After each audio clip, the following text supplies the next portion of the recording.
지금 정책을 보면 상저하고에 대한 기대를 접기는 아직 좀 이른 것 같아요. 경기 상황.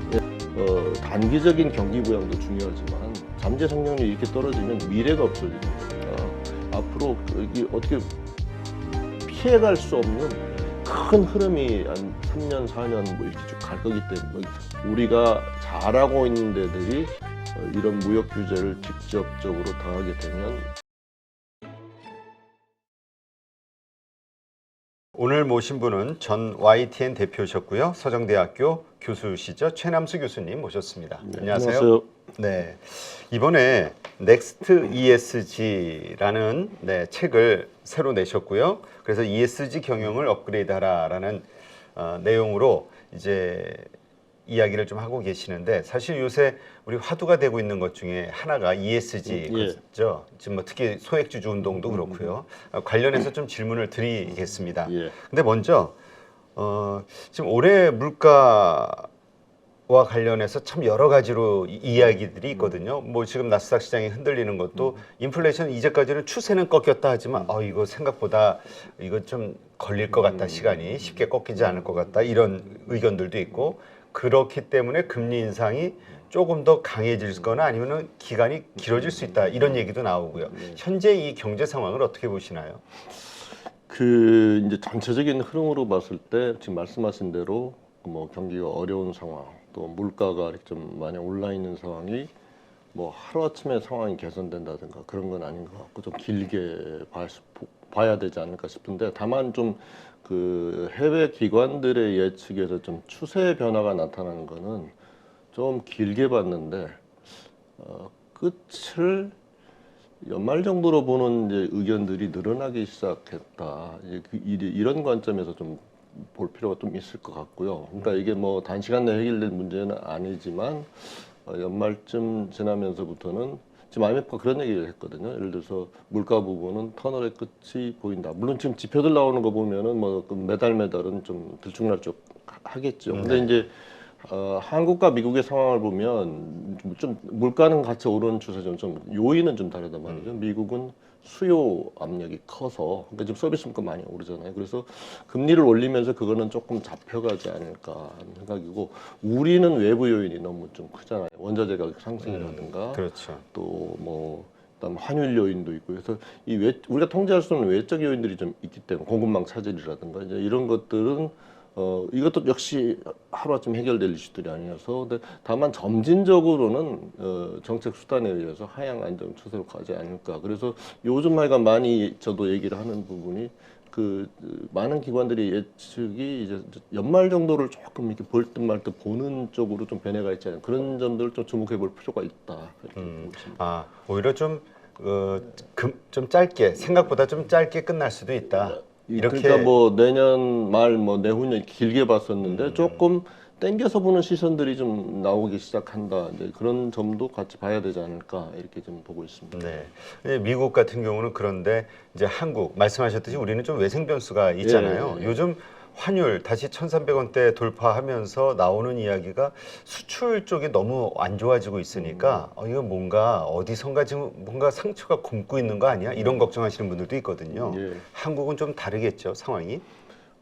그러니까 이제 경기 쪽으로 보게 되면, 물론 이제 수출이 너무 안 좋으니까, 물론 요인으로 보면 이제 우리가 다 알고 있지 않습니까? 반도체가 많이 흔들리는 거, 그다음 중국이 안 좋은 거, 이런 상황들이 있고, 환율이 보통 우리가 외환위기 겪어봤지만, 환율이 좋으면 수출이 당연히 늘어나는데, 이게 늘지 않으니까 근본적으로 경쟁력에 문제가 있는 거 아니냐, 이런 얘기들도 있는데, 뭐 그게 사실 어떤 연구에 의해서 확인됐다고 보기는 좀 어려울 것 같고요. 다만, 중국이 좀 어려운 이슈, 반도체가 사이클상 좀 어려운 이슈들이 더 크다고 봐지는데 다만 여기서 이제 우리가 중국의 리오프닝에 대해서 좀 봐야 될 것 같아요. 그래서 그게 두 가지 이제 상반된 효과가 있잖아요. 한쪽으로는 우리 수출이라든가 전체적인 세계 경기를 이렇게 또 견인할 가능성 있는 반면 이제 중국이 또 에너지 이렇게 또 쭉 흡수하고 그렇게 되면 뭐 20%더 오를 거다 중국 때문에 또는 중국이 한 5%까지 성장률 가면 물가가 1%포인트 더 세계적으로 올라서 인플레가 수출된다 이런 얘기는 있지만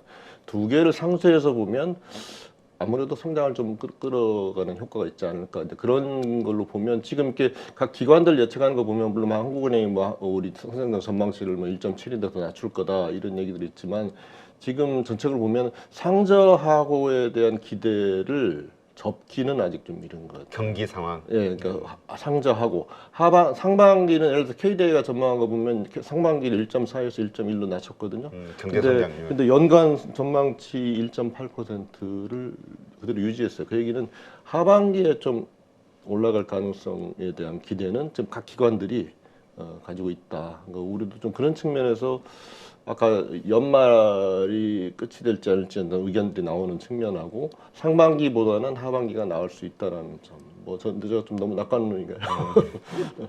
네. 예.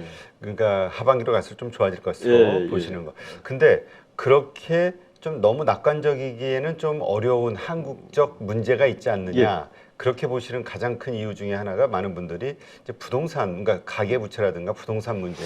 지금 미국하고의 금리도 좀 격차가 벌어져 있잖아요. 예. 이런 상황에서 미국이 또 금리 인상을 하게 됐을 때 뭐 하는 입장에서도 곤란하고요. 예. 어쨌든 미국의 그 금리가 이렇게 그 고금리 상태가 조금 길어진다고 했을 때 그로 인해서 과거의 사례를 보면은 신흥국들은 경기 그 위기, 경제 위기들이 일어났었잖아요. 예. 근데 그러한 부분들을 걱정하시더라고요. 부동산 문제도 그렇고. 예, 그러니까 지금 물론 이제 최근에 뭐 책도 나왔지만 루비니 같은 경우에 또 비관론자답게 지금 거대한 위기가 다가오고 있다. 뭐 메가 스레트라고 했던 것 같아요. 이제 그런 측면에서도 볼 수 있고, 뭐 주로 부채 문제죠. 부채 문제 같은 거. 그다음에 이제 뭐 저 여러 그 기후 변화 이슈라든가 이게 쭉 다뤘더라고요. 그럼 또 국내에서도 그렇게 비관론. 그러니까 근데 저는 그렇게 생각을 해요. 그러니까 비관론이라는 거는 우리가 지금 현재 어떤 문제가 있다는 걸 잘 보여주는 하나의 견해인데, 근데 문제는 이제 그 중요한 그거잖아요. 터질 거냐. 이제 그런 점에서 보면 지금 말씀하신 대로 이제 신흥국에서 일부 문제가 될 수는 있지만. 예를 들어서 우리나라 상황으로 보면 우리나라가 큰 위기 상황으로 갈 수 있을 거냐라는 부분에 대해서는 저는 조금 유보적이죠. 물론 뭐 4년, 5년 길게 봤을 때 이게 터질 수도 있지 않을까. 뭐 이런 의견을 낼 수 있지만 단기적으로 1, 2년을 봤을 때는 지금 부동산도 불안하고 또 가계부채 이슈도 불안하지만 네.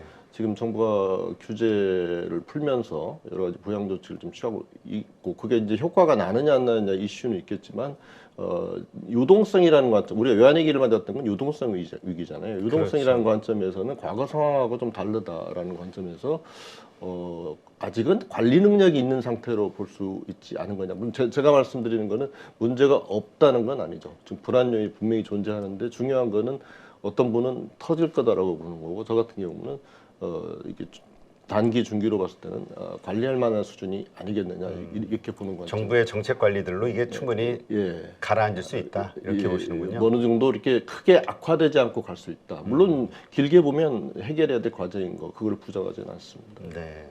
지금 아까 경제 성장률 1.8% 역시 유지됐다. 원래 다른 나라들은 전부 경제 성장률을 상향 조정을 했죠. IMF나 뭐 세계은행이나 여러 기관들이. 근데 한국만 0.3% 다운해가지고 1.8%로 했는데 지금 나오는 얘기는 그것도 좀 어렵지 않겠냐. 뭐 1.5% 뭐 이런 식으로 또 하향하시는 그런 기관들도 있더라고요. 이 한국의 문제가 뭘까요? 지금 뭐 말씀하시긴 하셨지만. 그러니까 지금 근데 사실 보면 우리가 이제 좀 높게 잡았던데 보통은 보면 재밌는 게 정부가 높게 잡고 기관들이 낮게 잡았다가 더 낮추는 건데 보통 뭐 1.8 뭐 이렇게 봤다가 지금 조금 낮추는 거잖아요. 지금 1.5 말씀하셨잖아요. 정부가 봤던 숫자가 올해 경제 운영 방향에서 봤던 게 정부가 많이 낮춰서 봤어요. 1.6%예요. 아, 1.6. 예. 그래서 그런 관점에서 보면 어떻게 보면 1.56에서 지금 컨센서스가 형성돼 있는 측면이거든요. 근데 말씀하신 대로 지금 수출 부진이라든가 또 거기에 따른 내수 부진 이런 것들이 이렇게 쉽게 해소되지는 않겠지만 상반기가 굉장히 많이 나빠지면 이제 또 반등 효과가 있을 수 있고 내년에 가게 되면 이제 우리가 통계적으로는 또 착시 효과가 있죠. 기저 효과. 그래서 올해가 많이 안 좋았기 때문에 좀 좋은 모습으로 보일 수 있고. 근데 사실은 저는 단기적으로 이게 뭐 1.5 하느냐, 1.6 하느냐, 1.8 하느냐 이슈보다 더 중요한 한국 경기에 더 구조적으로 중요한 이슈는 잠재 성장률이 떨어진다는 거예요. 그래서 옛날에 막 5% 이렇게 하던 나라가 지금 이런 식으로 가면 뭐 비관적으로 보시는 분들은 0% 마이너스도 갈 수 있다. 그러니까 한국 경제가 0% 되는 이대로 가면 그렇죠. 그러면 생기는 일은 엄청나게 후폭풍이 그렇죠. 우리 예. 심할 것이다. 그러니까 오히려 지금 단기적으로 위기가 올 거냐 안 올 거냐 이슈를 우리가 가지고 얘기하는 거는 지금 뭐 부동산이냐 유동성 이런 거지만 좀 더 길게 5년, 10년, 15년 이렇게 보게 되면 사실은 지금 한 학자 같은 경우는 5년마다 0.5씩 떨어진다는 거거든요. 그렇게 지금 그 이유는 그거죠. 뭐 저출산이라든가 그 전체적인 그 경제 생산성 이슈로 보기 때문에 이거는 각고의 노력을 이것도 단기적인 뭐 재정 정책, 통화 정책으로 올라가는 게 아니란 말이죠. 이거는 경제 체질 자체가 바뀌지 않으면 근데 저도 그 부분은 상당히 우려하고 비관적인 편이에요. 이런 식으로 가게 되면 우리가 열심히 아무리 노력해도 성장할 수 있는 숫자가 뭐 1%, 0.5로 가는 세상이 우리 지금 MZ 세대가 성인이 됐을 때 올 수 있다. 그랬을 때 올 수 있는 후폭풍은 크잖아요. 오히려 그런 부분에서 경제가 정부든 민간이든 저는 이제 그런 주장을 하죠. 단기적인 경기 부양도 중요하지만 잠재 성장률이 이렇게 떨어지면 미래가 없어지는 거니까 이거는 정부가 예를 들어서 잠재 성장률을 어떻게든 1.5에 내에서 사수하겠다라든가 2에서 사수하겠다는 그런 굉장히 적극적인 정책이 나와야 된다. 저는 그렇게 네.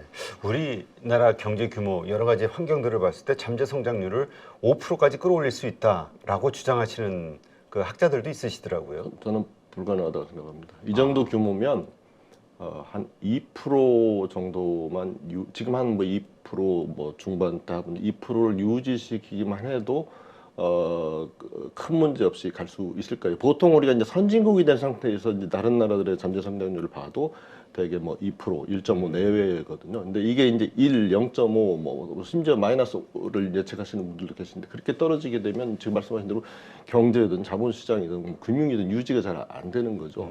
그런 면에서 뭐 구체적인 정책까지 가게 되면 이제 뭐 할 얘기가 많은 부분이지만 이 저출산 문제를 정말 근본적으로 어떻게 대응할 거냐. 그다음에 전체적인 그 지금 뭐 여러 가지 개혁 얘기를 얘기하는데 생산성 이슈를 어떻게 올릴 거냐.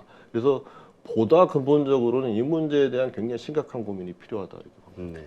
사실 그 경제 성장이 멈추게 되면 네. 일어날 수 있는 후폭풍에 대해서는 우리가 사실 그렇게 깊은 고민을 안 해봤는데 네. 단지 그냥 이야기 나오기로 잃어버린 일본의 20년을 보면 되지 않냐, 30년을 보면 되지 않냐 이 정도. 예. 그러면 어떤 일이 있었지? 보면은 뭐 이렇게 뭐죠? 임금 상승률도 없고 일자리 잘 안 생기고, 네, 일자리. 예, 그러니까 뭐 성장하는 기업도 별로 없고, 그러면 시장에서 이렇게 가치가 높은 기업도 별로 없을 그치 거고. 주식 투자라는 게 뭐 성장에 대한 기대감 예, 이런 게 그렇죠. 있어야 하는데 미래의 성장을 땡겨서 보는 건데 성장에 대한 기대가 없어지잖아요. 그렇게 되면 뭐 정말 잃어버린이 아니라 잃어버리는 과거잖아요.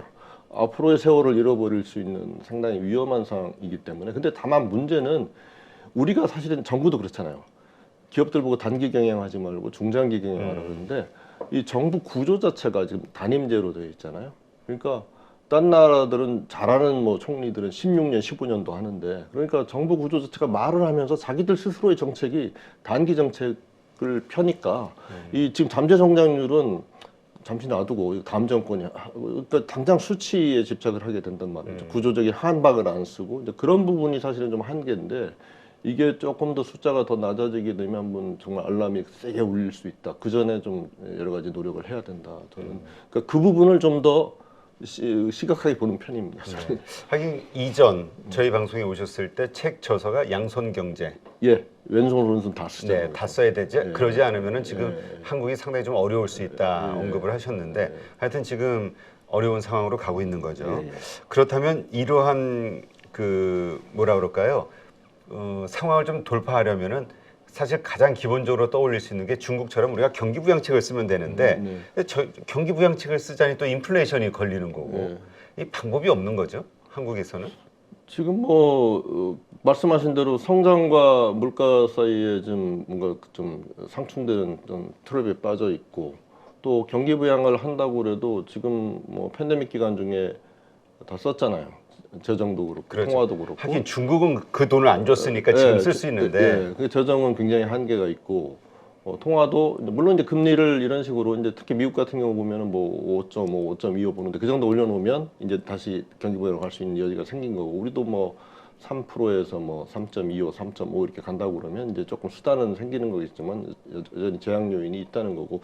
그래서 지금 우리가 경기 부양하는 건 여전히 지금 말씀드리는 게 이제 단기적으로 한 1, 2년 사이 올리는 숫자 얘기잖아요. 그러니까 그러면 잠재 성장을 올리는 이제 중장기 이슈는 어떻게 할 거냐. 얘는 예를 들어서 저출산 이슈에 대해서 뭐 이게 저는 뭐 저출산을 되돌리기는 상당히 어렵지 않을까. 그거 전에 어느 전문 그 학자분 나오셨는데 중국도 그렇고 많은 나라들에서 시도해봤지만 결국은 다 실패로 끝났다. 프랑스 정도가 성공한 네. 적이 있어요. 근데 이게 사람들 심리와 문화의 이슈이기 때문에 전체적인 경제 시스템의 이슈이기 때문에 쉽지 않기 때문에 저출산을 전제로 해서 어떻게 여성 노동력을 더 활성화시킬, 그다음에 노인 노동력들을 더 유입시킬 것인가, 해외 이민 문제 좀 우리 보수적인데 그렇죠. 그걸 적극적으로 할 것인가, 그다음에 생산성을 어떻게 올릴 것인가. 그래갖고 요즘 뭐 여러 가지 개혁 이슈들이 나오잖아요. 그러니까 이거는 전체적인 사회적 공감대 하에서 움직여야 될 것 같아요. 뭐 이런 이슈 하나하나 나오면 뭐 여기 또 찬성하는 쪽 반대하는 쪽 이렇게 부딪혀가지고는 그렇죠. 이러다가 이제 가는 세월에 도끼 썸 나고 큰 문제가 생길 수 있는 거죠. 그렇죠. 그러니까 뭔가 이게 한국의 장기적 그 성장과 비전을 위해 모든 그 주체들이 하나로 된 어떤 협의체 아니 뭐 하여튼 그런 뭔가가 있어야 네. 이게 안 그러면 이게 서로 이 정치 싸움으로 변질이 돼 버리니까. 그러니까 이대로 가면은 큰일 난다라는 공감대 하에 어떻게 보면 사회적 대타협이 이루어져야 되는 이슈다 이렇게 보는 거죠.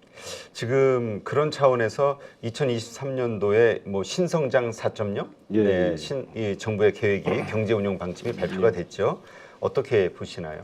그러니까 이번에 정부가 나온 대책은 이제 흥미로운 점은 보통은 이제 2023년 경제 운영 계획, 그 단기 계획만 내놔요. 근데 이제 별도로 아예 뽑아가지고 신성장 4.0. 근데 그거는 이제 단기적으로 할 일, 뭐 중기적으로 할 일, 뭐 이렇게 쭉 해가지고 결국은 이제 한국 경제가 1인당 국민소득 5만 달러로 가기엔 이제 중장기 계획 그런 면에서는 좀 바람직하죠. 그래갖고 뭐 미래기술 선제적으로 확보하고 뭐 디지털 전환하고 뭐 이런 그리고 또 최근에 또 그 세부 계획이 나왔습니다. 다만 이제 그런 노력은 바람직한 것 같아요. 지금 우리가 중장기 성장률 올려야 되기 때문에 너무 단기 치중해서 가는 것도 뿐만 아니라 중장기도 내다보는데 다만 좀 아쉬운 점은 저는 개인적으로 예를 들어서 뭐 추격 이제 이런 얘기 별로 안 좋아하거든요. 지금 세계 10인데 추격하면 얼마나 더 하겠다는 거예요. 오히려 양에서 잘 지키고 질로 가는 거. 그런 면에서 보면 좀 아쉬운 점은 지금 이제 기후 변화다 이런 거 해서 이제 그 녹색 성장에서 여러 가지 성장 기회들이 많이 나올 텐데 어떤 그린 성장에 대한 이슈들이 좀 원래 그게 새로운 성장 동력이 될 수 있는 부분인데 좀 빠져 있다라든가 이제 그런 점이 조금 보완되면 좋지 않을까. 이런 이 아무래도 좀 그런 점이 있을 거예요. 전 정부에서 그걸 강조했기 때문에 그러니까. 그냥 이렇게 지금 태양광 뭐 예. 관련해 가지고 안 좋은 이야기들만 쭉 또 예. 나오잖아요. 예. 근데 지금 딜로이트가 얘기했거든요. 이제 이쪽에서 큰 장이 열린다. 그리고 큰 성장의 포텐셜이 생긴다는데 이게 전 정부가 했든 안 했든 새로운 성장 동력을 여기서 찾을 수밖에 없는데 그렇게 되면 열심히 이쪽에서 해야 되는 거 아닌가 이런 생각을 해보는 거죠. 네. 그래서 이것도 마찬가지죠. 다음에 또 누가 정권이 바뀔지 모르겠으나 또 다음 정권이 들어서면 또 전 정권에 대한 네. 또 지우기 네. 이런 일들이 좀 반복이 되다 보니까 이게 쓸데없는 낭비, 국력 소모가 아니냐 이런 의견을 가지신 분들도 있고 그런 면에서 우리가 중장기 성장을 위한 그 누가 어디가 정권을 잡든 계속 지속적으로 끌고 갈 수 있는 하나의 어떤 대안이 필요하다. 그래서 이번에 이제 개헌 논의가 나오는데 저는 이제 뭐 예를 들어서 저는 사실 개인적으로 내각제 지지합니다. 근데 대통령제를 하더라도 중임이 가능하게 해서 그러니까 예를 들어서 옛날에 뭐 콜 총리 이런 분들은 십몇 년을 했어요. 그러니까 잘하는 사람 그럼 정책의 일관성 때문에 중국이 지금 왜 잘 되느냐 물론 중국 여러 가지 문제가 있지만 거기는 하나의 정당이 그냥 중장기로 그냥 쫙 가잖아요. 바뀌지 그렇죠. 않고. 그러니까 그런 면에서 이렇게 5년마다 정책이 바뀌는 구조로는 길게 가는 한국 경제 경쟁력을 확보하기 어렵다. 그래서 정치 구조의 변화도 좀 따라줘야 해결되는 문제가 아니겠느냐 이렇게 보고 있습니다. 네, 알겠습니다. 이러한 것들이 한국 경제 우리가 처한 어려움과 환경인 것 같고요. 예. 근데 지금 녹색 성장 말씀하셨으니까 예. 요즘 화두가 되고 있는 것 중에 하나가 사실 뭐 전 세계적으로 지금 이번에 그 뭐죠? 그 이 석유 원료를 네. 바탕으로 한 이 에너지원을 이번에 완전히 바꿔야 되지 않느냐. 화석 원료. 예, 화석 연료. 네. 신재생 에너지로 바꿔야 되지 않냐. 이게 좀 화두인 것 같아요. 그런 차원에서 뭐 풍력이 됐든 태양광이 됐든 뭐 여러 가지 이슈들이 좀 떠오르고 있는데 지금 그거와 관련한 우리 한국의 상황은 어떻습니까? 그 지금 이제 기후 변화를 가지고 뭐 그걸 부정하는 분들은 이제 없는 거죠. 우리가 또 피부로 다 겪잖아요. 그러니까 이번에 코로나 나왔을 때 이건 지구의 경고다 이런 얘기까지 환경의 나왔었죠. 복수다 뭐 이런 얘기 있고 또 우리가 날씨 변화를 통해서 다 강남에서 물난리가 나고 물이 잠겨서 사람이 사망하는 상상도 못했던 일들을 바로 보면서 이제 기후 변화에 공감대는 이제 이제 확산돼 있는 것 같고 근데 이제 중요한 거는 그러면은 기후 변화를 지구를 뜨겁게 하는 이제 온실가스 중에 가장 이제 대표적인 게 거의 한 80% 비중을 차지하는 게 이산화탄소잖아요. 그래서 이산화탄소를 이제 줄여야 한다는 프레임은 다 거의 확정이 된 것 같아요. 물론 이제 국가 단위로 보게 되면 2030년까지 우리가 2018년이 피크였거든요. 40% 줄이자. 2050년에 탄소 중립. 플러스 마이너스 빼서 이제 중립으로 가자. 이제 이런 건데. 근데 사실은 이제 구속력이 없긴 해요. 안 지켜도 무슨 제재가 있는 건 아니니까. 근데 그 부분에 대해서 이제 국제적인 이제 압박, 공감대가 있으니까 쭉 가는 거니까. 근데 이제 두 가지 이슈죠. 이제 기업들이 줄여야 되는 이슈가 하나 있는 거고 줄이려면 이제 말씀하신 대로 대체 에너지원이 있어야 되고 이제 풍력 뭐 태양광 뭐 조력 뭐 여러 가지 있을 수 있지 않습니까? 근데 우리가 지금 전 정부에서 많이 했다고 해도 전체 에너지 중에 재생 에너지 비중이 8%밖에 안 됩니다. 그러니까 우리는 지금 말은 무성한데 우리가 지금 국제적으로 기후 악당이라는 얘기를 듣고 있거든요. 아, 그래요? 네, 그래서 열심히 그러니까 저쪽 밖에 분들은 열심히 안 한다고 보고 있고 우리는 또 열심히 못 하는 이유가 있을 텐데 이렇게 가게 되면 이제 국제적인 흐름에 좀 뒤처지는 거죠. 그리고 여러 가지 압박들이 있을 수도 있고 지금 뭐 나중에 말씀드리겠지만 여러 가지 무역 규제화하는 흐름이 있기 때문에 한국 기업들이 어려움을 많이 겪을 수 있고 구체적인 이제 그 기업들이 어려움을 겪을 수 있거든요. 근데 이제 태양광에 대한 그 재생에너지에 대한 조금 그 오해들이 있는 것 같아요. 이게 우리는 적합하지 않다. 뭐 그럼 전 국토를 태양광으로 깔 거냐? 글쎄, 사막에가 유리한 거 아니야? 사막 열대 지방. 근데 우리가 필요한 제가 최근에 한 분석을 봤는데 우리가 필요한 정도의 태양광 패널을 까는데 국토 한 3% 정도 필요하다는 거예요. 그것도 약간 오해가 있는 거고. 그다음에 우리는 지리적으로 뭐 바람이나 뭐 예를 들어서 태양광이 적으니까 어렵다. 근데 그것도 사실 일조량 같은 거 보면 독일보다 우리가 많아요. 근데 독일 훨씬 더 열심히 하거든요. 더 많은 비중을 하게 되고 예를 들어서 지금 이제 해상 풍력 같은 게 우리가 괜찮다고 해요. 바다에다 부유식으로 네. 띄워놓는 거 그런 거 같은데 열심히 하면 우리도 비율을 잘 올릴 수 있는 여건에 있다. 또 이런 얘기도 있기 때문에 지금 근데 지금 상황처럼 이렇게 가게 되면 나중에 굉장히 압박도 커지고 여러 제도에 의해서 기업들이 어려워질 수 있는 좀 그러니까 합격점을 주기는 어려운 상황이다. 할 일이 많다. 네. 지금 요게 이제 발등에 불이 떨어졌다라고 이제 한국 기업들 네, 이야기를 하는데 뭐 말씀하셨듯이 우리는 뭐 화학과 관련된 석유화학 관련된 그 제품 공장들이 산업이 많이 크게 발전돼 있잖아요. 네. 그러다 보니까 뭐 외국에서는 뭐 악당이라고 하는지 모르겠는데 결국 지금 유럽서부터 탄소 국경세가 예. 이제 시행이 된다 정해졌죠. 25년인가요? 30년인가요? 구체적으로 시행 일시는 이제 2020 과도기 거쳐서 26년 1월. 26년 1월. 예.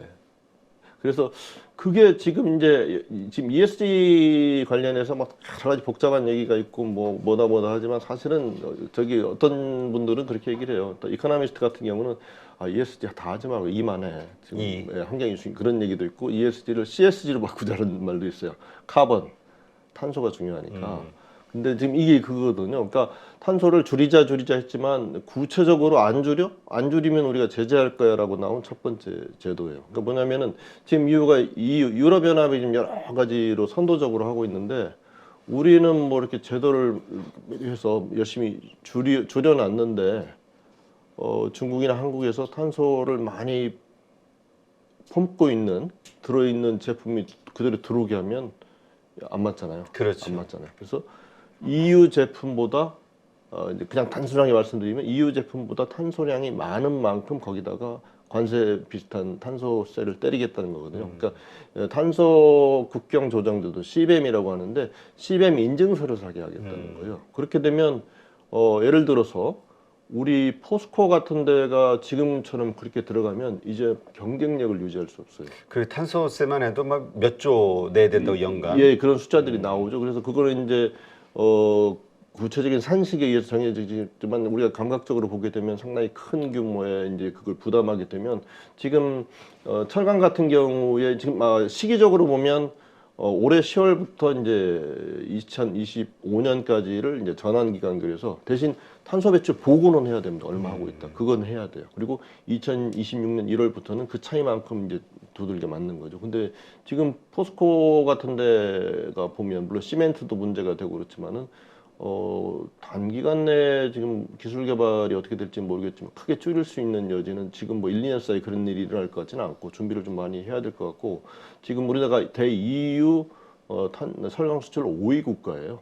규모만 한 43억 달러이기 때문에 이게 경쟁력에 큰 훼손을 가져오는 정도로 두들겨 맞으면 타격이 크다. 그다음에 이제 시멘트 6개 품목이거든요. 근데 그 시멘트 같은 경우는 이제 수출 물량은 많지 않은데 일부 품목이 좀 탄소 배출이 많고 그다음에 우리가 뭐 알루미늄이 그렇습니다. 그다음에 이제 예를 들어서 시멘트나 전력 수소 이런 거는 뭐 수출량이 많지 않아서 근데 다만 이제 EU가 플라스틱하고 유기화학물 2개를 나중에 추가할 수 있게 열어뒀어요. 근데 그게 추가가 되면 아까 철강 수출이 43억 불인데 플라스틱 수출이 지금 그거보다 많아요. 50억 달러. 그렇기 때문에 이제 우리가 잘하고 있는 데들이 이런 무역 규제를 직접적으로 당하게 되면 많이 어려워질 수 있죠. 그 해당 산업에 해당되는 기업들이 그래서 2026년까지면 얼마 안 남았잖아요. 그렇죠. 이거는 방법이 없어요. 줄이거나 두들겨 맞거나. 그러니까 이제 줄이는데 비상이 걸려 있는 거. 네. 하여튼 이러한 것들이 그렇지 않아도 어려운 한국 경제 성장이 이대로 가도 예. 그 제로가 될 수 있다고 하는데 오히려 더 나빠질 수 있는 여건들이 만들어지는 거. 요게 이제 바로 우리 경제 위기 상황이라고 봐야 되겠죠. 그러니까 우리가 지금 제조업이 강한 나라인데 제조업 비중이 한 27, 8% 되거든요. 그게 지금 오히려 걸림돌이 되고 있는. 거예요. 제조업들이 탄소 배출이 많이 하는 나라 많이 하게 되잖아요. 근데 독일을 보게 되면 독일하고 우리 중국이 이제 제조업 비중이 높은 나라인데 독일의 경우는 제조업 비중이 높음에도 탄소 배출 잘 하고 또 재생에너지 많이 만들면서 경쟁력 유지를 하고 있거든요. 그래서 독일을 좀 많이 벤치마킹해 볼 필요가 있다. 네. 이거는 뭐 철강만이 아니라 화학 같은 경우도 마찬가지고. 예, 화학도 뭐 우리가 하여튼 지금 잘하고 있는 그 제조업 예. 관련해서 잘하고 있는 산업 분야들이 전부 거기에 걸리니까. 예. 근데 유럽만이 아니라 이제 미국도 다 하게 될 테니까. 이게 지금 이제 탄소 국경 조정세 하나만 놓고 봐도 그런데 사실은 이제는 뭐 알리백 그렇죠. 재생에너지 100%로 쓰는 거 그거가 많이 또 있고 또 지금은 아마 이제 곧 방법이나 방안이 발표될 텐데 내년부터 이제 시행은 내년부터로 잡혀 있는데 기업들이 이제 그 제도를 발표하는 쪽에서 바람직한 시행일을 내년부터 보지만 뭐 구체적으로 시행 시기는 좀 더 늦어질 수 있겠습니다만은 기업들이 실제적으로 내가 사용하는 연료에서뿐만 아니라 공급망 전체에서 이렇게 발생되는 탄소 배출을 공시하는 거 이제 이거 피해갈 수 없거든요. 네. 그거 이제 최종안이 ISSB라는 데서 올해 내놓게 되고 내년 1월부터는 공식적으로 시행한다 이렇게 하면 굉장히 빠르게 확산될 거예요. 그러면 첫째 전체적으로 배출시킨 탄소 배출량을 측정해서 공시해야 되는 부담. 그 다음에 공시하게 되면 어떻게 되겠어요? 저기 어디가 많이 하는지 적게 하는지 볼 것이고 올해 공시한 것과 내년 공시한 걸 봐서 줄이는지 이런 거 보게 되잖아요. 그렇죠. 그래서 이게 국경 조정세 이슈만이 아니라 탄소 배출 이슈는 앞으로 이게 어떻게 피해갈 수 없는 큰 흐름이 한 3년, 4년 뭐 이렇게 쭉 갈 거기 때문에 사이에 다 확정될 거기 때문에 투자하시는 분들께서도 이제는 탄소 배출이 많은 기업의 투자는 단기적으로 유럽 에너지 위기 때문에 좀 오르고 그랬지만 굉장히 리스크가 클 수 있어요. 알겠습니다. 하여튼 이러한 것들 우리가 탄소에 대한 대비책을 세우지 못하고 있는 것들도 상당한 큰 위기 요소로 리스크다. 리스크로 보시면 되겠네요. 네.